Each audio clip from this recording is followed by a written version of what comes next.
首先，我们来准备小半碗花生米，用清水浸泡30分钟。再准备一个猪脚，冷水下锅焯去血水，加入姜、葱、白酒去腥。猪脚煮开了之后呢，先把这粉末撇去，还是挺脏的，然后再捞出来清洗干净。就是后腿皮多一点，肥肉没那么多。最近天天下雨，都是阴天了，也要下一下雨了，半年没下雨。洗好了直接放回砂锅，接着再准备一节莲藕，切成滚刀块，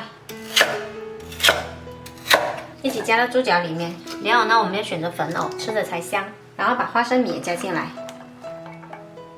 接着我们再来调一个料汁，加2块南乳出来，可以再来2勺南乳汁，再加入生抽，1勺蚝油，然后把它调开。先捣碎南乳，用南乳来焖肉呢，它颜色会很好看，不用炒糖色都可以。捣碎了之后，直接加到猪脚里面。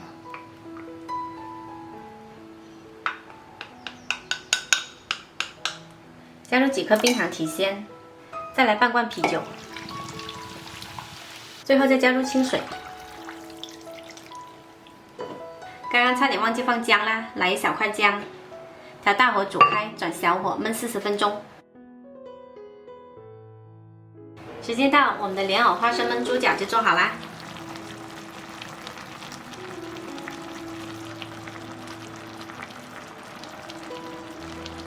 焖了40分钟，这里面的汤汁呢已经焖掉大半锅啦。